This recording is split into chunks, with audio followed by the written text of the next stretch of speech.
When you're concerned about mental clarity as a woman over 50, I have some solutions for you that can really make a difference. I've got 3 different exercises for you today, and I love all of them because they have all helped me so much. I want to share them with you, and what these will help you do is develop new pathways in your brain. I want to tell you a little bit about that. The finger drills that we're going to do, because we're going to do 3 exercises. The finger drills that we're going to do, and I made this one up. I'm very proud of myself because I love it. It's so fun. They help you with a lot of different things that will help your brain. The motor cortex of your brain, which is fine motor skills, so you can pick small things up. So you can do needle crafting if you like that, or just work on tiny things with your fingers. It also helps your sensory cortex, which is part of the uneven ground stability. And the prefrontal cortex, which is executive functioning, like planning your next travel vacation, planning dinner plans, or planning your life. You need that executive functioning.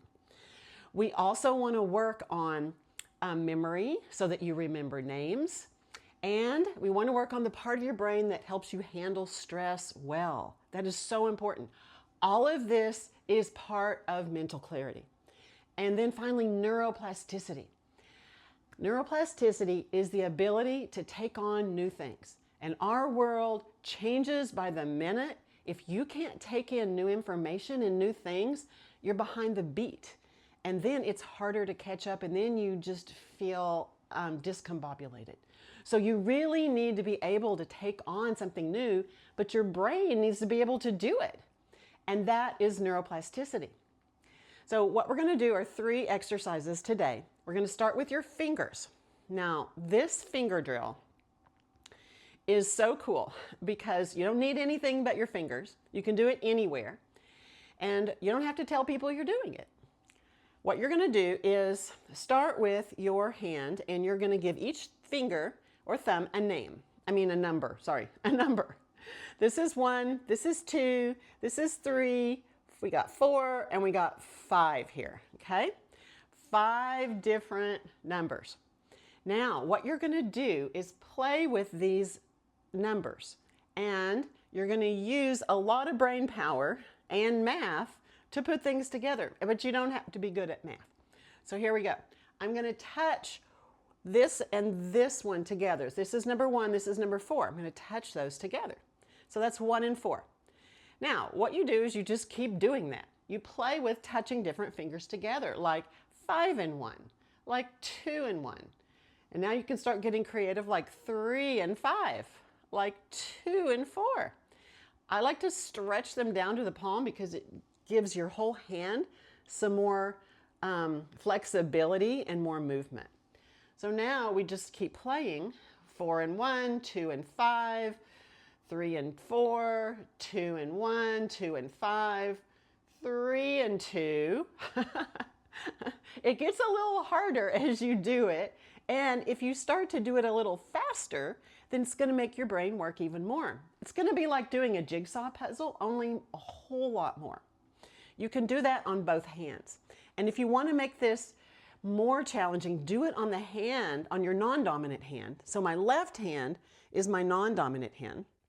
And as I do it, I'm actually saying the exercise or the numbers out loud. If you can't say them out loud, then just say them in your head.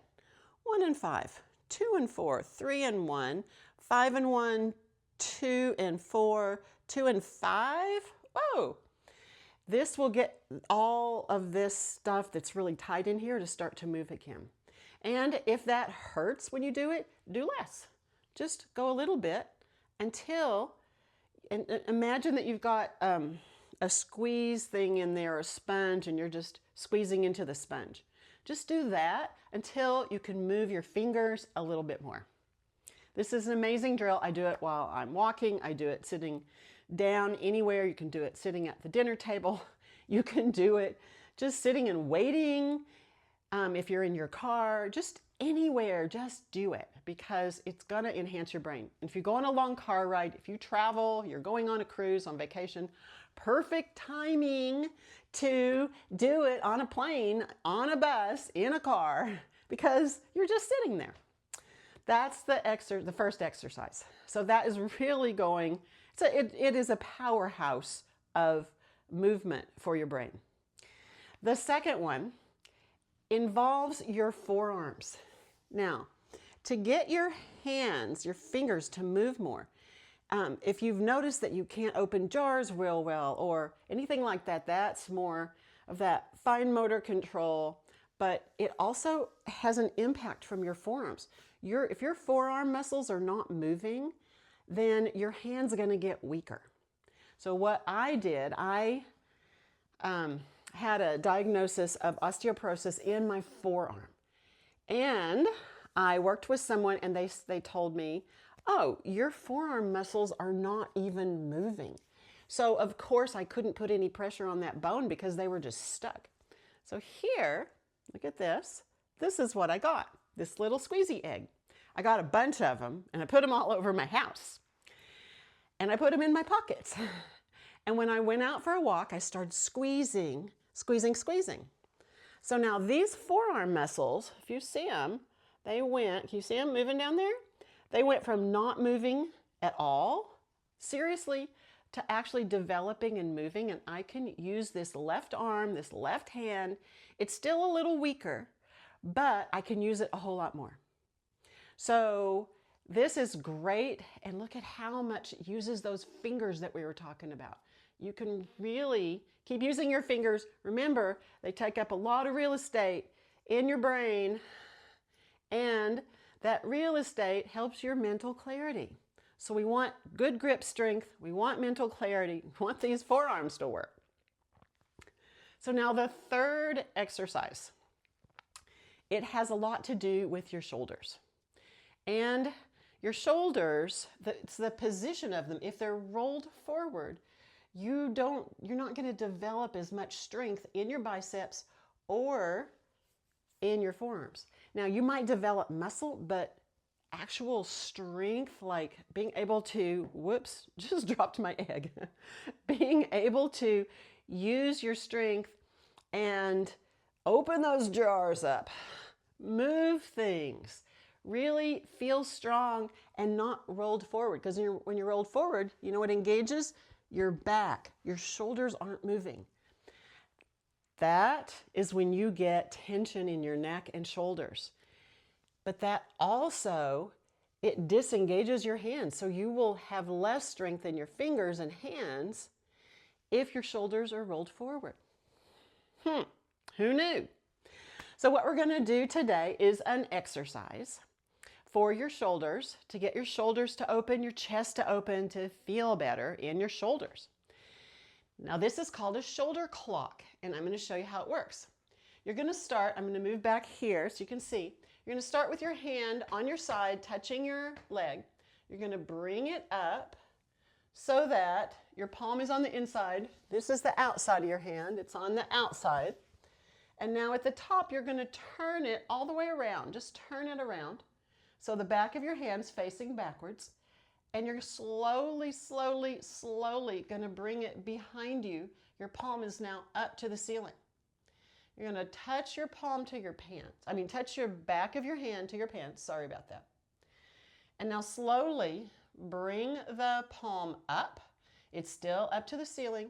And now start to slowly, this is the key, slowly turn so that you turn your hand around and you get a turn in the bicep, and then the hand comes down. Here's what happens. Here's what is needed, is when you get up here that you start to really be slow in the turning, and that's going to activate the whole bicep. It's going to turn that shoulder, and when you turn that shoulder, you're going to get some openings in your shoulder. That's one of the shoulder exercises. Another one is just when you're walking around or you're sitting, just take your fingers, touch your shoulders, wake them up a little, and then roll your shoulder backwards, just like this. This is so great. You do both sides, and the other exercise you do both sides, and just get those shoulders to open up. And this is one of the exercises you can do sitting at your computer. It's so easy. You don't have to get up. It's important that you get up, but when you're not getting up, just roll that elbow backwards because that moves your shoulder. And now roll it forwards. We'll get some shoulder opening, some chest opening. Just doing that, I feel more open here. It's not magic, but it feels kind of like magic because I just, changed everything. I'm standing taller now. My chest is open. I can breathe better. And opening those shoulders gives you more access to your forearms and your hands and your brain. Because what's this stuff up here, if this is tight and clogged up, you can't think well. So all of these, the fingers, the squeezing your hands and developing your forearms, the shoulder exercises help your brain, help your mental clarity, help all those things I said, executive function, neuroplasticity, everything, so that you think better and you continue to think better as each year comes in. So I hope you enjoyed this. This was super fun for me to make for you. If you want more and you want to know more about your specific situation, I have a link below that you can contact me and get a free call from me, and we will go over things and give you some other things or just address what's happening now. If this lands with you, would love to talk to you. All right, tune in again. I'll see you again soon for the next video.